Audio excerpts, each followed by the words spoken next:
In this video, we're going to examine the magnetic behavior of our transition metals. So, magnetic spin. Remember that the two electrons in an orbital have opposite spin to one another, and we represent that with the two arrows, one pointing up and one pointing down. And this electron spin will give metals their magnetic properties, or give them non-magnetic properties. So there are three different terms that we use for magnetic. One's diamagnetic, one's paramagnetic, and one is ferromagnetic. And we'll explore each of those in the next few moments. So diamagnetic describes substances that only have paired electrons. So those opposite spins cancel out any magnetic properties that those atoms might have. So they're not magnetic at all.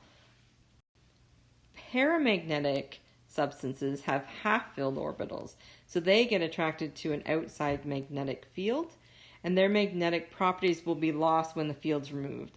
So that's when you bring a magnetic field close to certain metals and they're attracted to that outside field, but then when you take away the magnetic source, the magnetic properties are lost. Finally, ferromagnetic, that's when unpaired electrons become aligned with an outside force, and that alignment remains even after the force is removed, so the magnetic properties will remain. And only certain metals have this property. Iron, cobalt, nickel, and some rare earth metals and their alloys have that ability to be ferromagnetic. So remember what we learned about transition metals. To be a transition metal, the metal has to have unpaired electrons. So that makes them paramagnetic. The more unpaired electrons, the stronger the paramagnetism.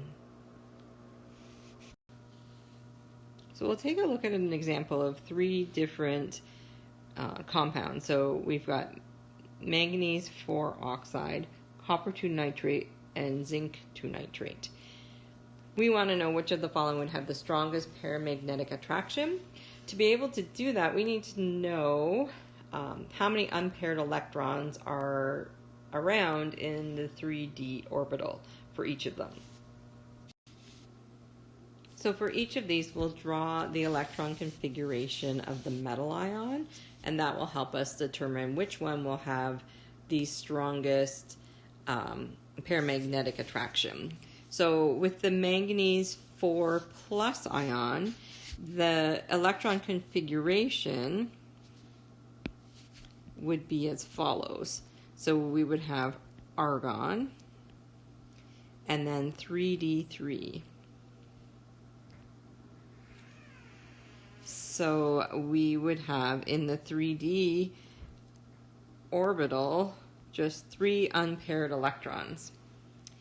The copper 2 plus ion would be argon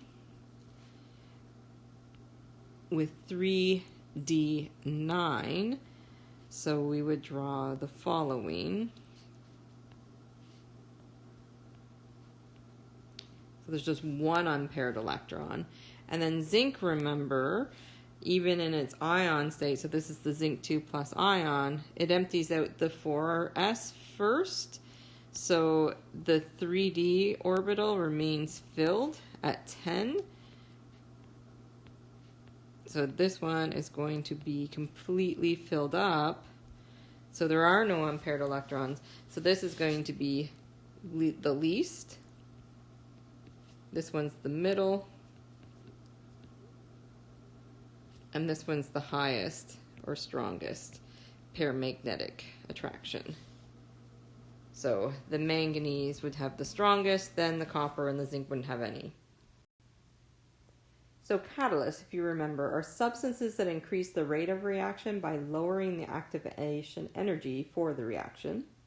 And transition metals act as catalysts because they allow a reaction to occur at a lower temperature and pressure than usual. Transition metals are also heterogeneous catalysts because they are at a different state than the reactants themselves.